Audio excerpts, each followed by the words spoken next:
So you want to color realistic gold? Or maybe silver, or copper, or brass, or pewter? And every time you try, no matter which blending combination you use, there's always something kind of missing from your metals. You've got the right markers. The blends are fine, but for some reason it just doesn't look metallic.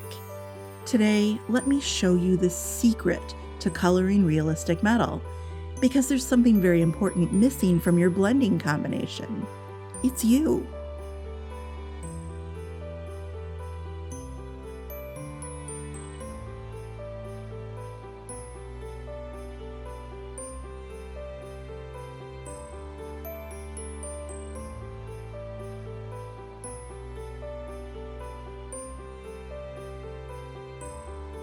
What's the best blending combination for gold? In 10 years of teaching marker and colored pencil classes, I know I'm going to get the gold question every Christmas. But gold is also very popular for patriotic holidays, anything dealing with the military, and it's also extremely popular during wedding season as well. There are just times when you need to color gold. And I know why you're asking. You saw a gold recipe online and it turned out okay, but you weren't thrilled. You know you can do better. So you searched for another gold recipe. Or maybe a gold tutorial, but you weren't bowled over with those results either. You've repeated this ask and fail, like 5 times now. You own some seriously ugly Y and YR markers because you're hunting for a gold blending combination that actually looks real. And here's the thing, you're going to hate my answer because whenever anyone asks me for a good gold blending recipe, I give them whatever it is that I've been using more recently. I've got like 15 blends that'll work because there isn't one best gold blending recipe. There isn't one ring color to rule them all. If you look at gold photos online, you can kind of see why. Gold isn't one color. Some gold is really yellow, some of it's almost orange, and some gold is softer with pale taupes and buttery colors. The truth is, all of these recipes will work for whatever it is you're coloring. Because most of you, you're going to lie to yourself about gold, no matter what color I tell you to use.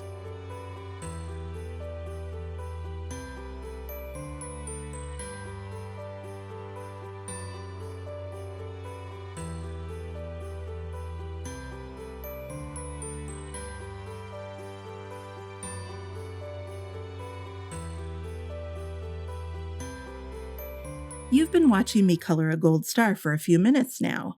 I'm using this blending combination, which is basically the same gold markers that I've been using for the last 6 weeks of classes and YouTube videos now.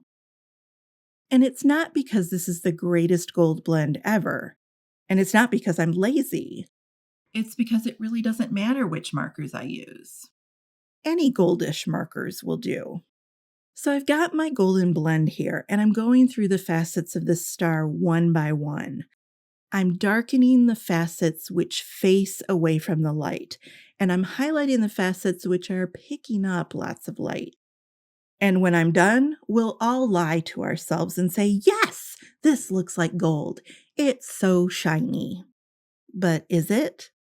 Is it really? Because honestly, I'm kind of wondering what's the difference between my gold star here and my mom's old Harvest Gold refrigerator. It's gold, but is it golden? Colorists do this a lot. You color the star dirty yellow and we all pretend it looks like gold. Or you whip out some shiny product and you slather that over the top of your gold coloring. But it doesn't look like gold. There's a difference between something that's gold colored and something that looks like it's made out of 24 karat real actual gold. So if you're honest with yourself and you listen to the little Rembrandt on your shoulder who's telling you that this doesn't look real, you just assume it's because you're using the wrong marker colors.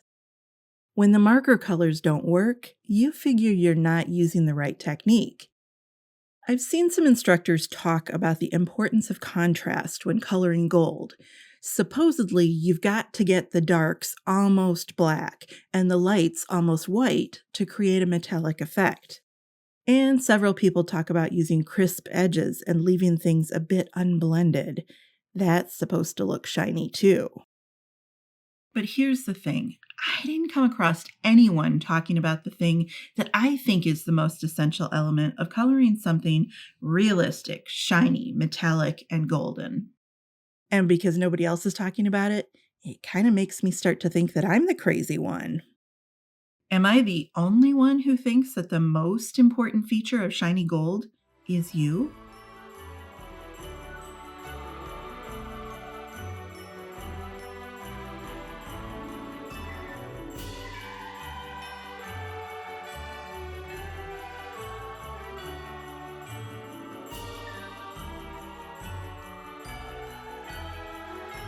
Okay, so let's look at the colors that we might see in a typical gold Christmas ornament.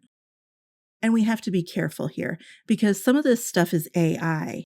But actually, a bigger problem than computer generated images are the many, many photos that have been photoshopped to death by the photographer. So, just like supermodels who have distorted our body image to where we don't know what a normal sized woman is supposed to look like, modern photographers with specialized studio equipment and digital manipulation have distorted our idea of what real golden objects look like. Here's a real one. This one's fake. Fake. Fake. Real.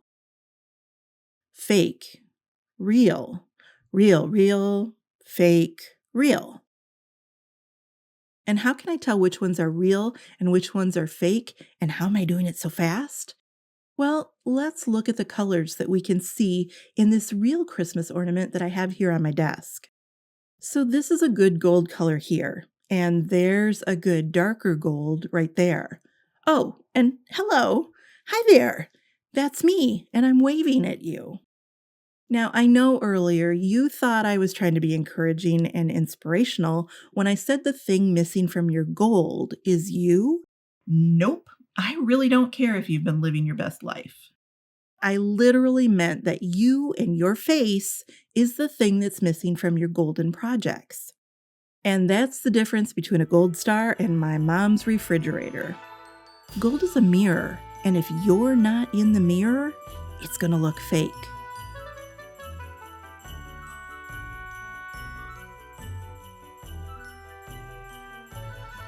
Gold tutorials, at least the ones that I've seen, they treat you like a vampire. No reflection, no color, nothing real, just random brown and white squiggles. And I don't blame instructors for doing this, because it's basically what we do in real life. What colors of gold do you see in this ornament? Here's the light, here's kind of the medium gold, and then here's the dark.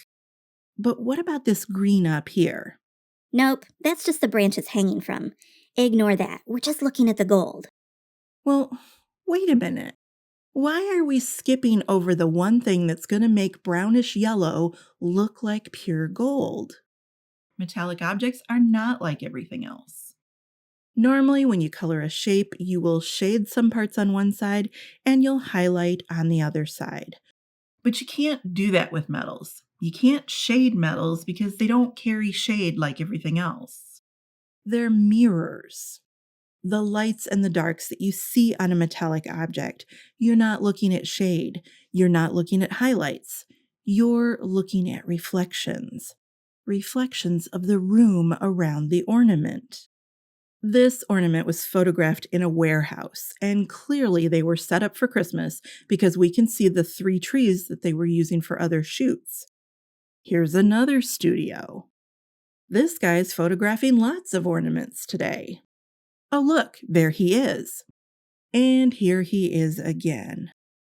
Most of the time, you ignore these reflections because they're not part of the ornament. But wait, because they are. Reflections are a part of the ornament, and they're really, really important for making metals look metallic. So now that we're paying attention to reflections, now suddenly the squiggles here make a lot more sense. See, if the darks here were shade, I couldn't even begin to rationalize where the darks are or why they're shaped like this.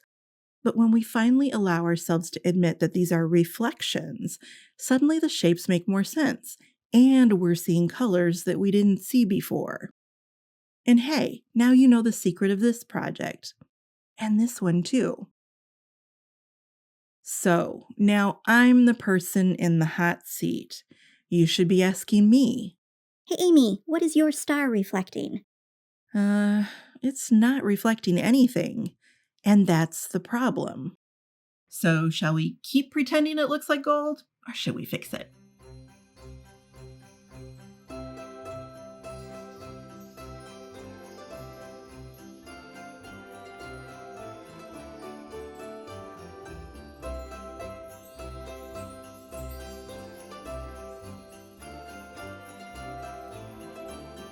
How do I add more of me to my star?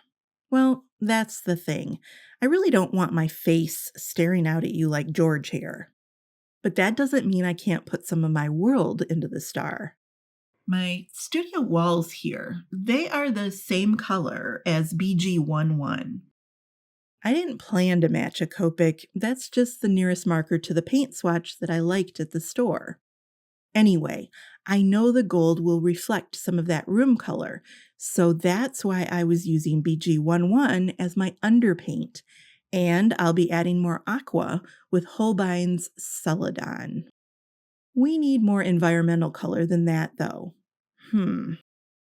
Well, okay, I happen to be wearing a red sweater today, and that's kind of festive, so let's add that.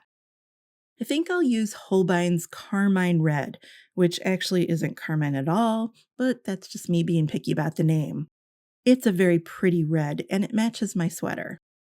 I'll do red on the darker sides of the star, and I can maybe even make it darker with this purple pencil, and aqua and white on the lighter sides.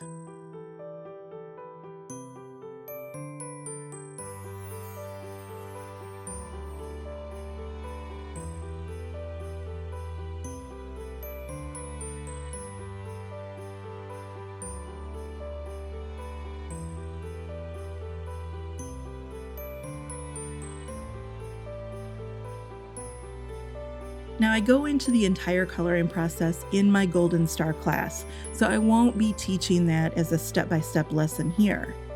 But if what I've said so far doesn't already have your hamster running fast on its little wheel, well, how are you not excited by this? But Amy, you're making coloring too hard. You're right. This is not beginner coloring, and this isn't for people who like 10 steps fast and easy. I'm a thinker, and I treat my coloring projects like puzzles. I enjoy solving art riddles, like why some gold coloring doesn't look metallic. And by the way, everything I've shown you today works for silver, platinum, or colorful metallics too. Some of you are coloring gray stars or bells and pretending they look like silver. There's a difference between gray and silver. Show us the mirror. Put more of yourself in your metallics.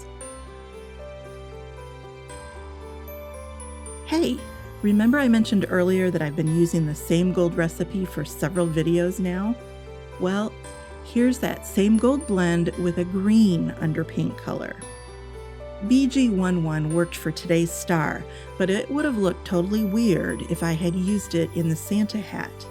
I'll tell you why in this video.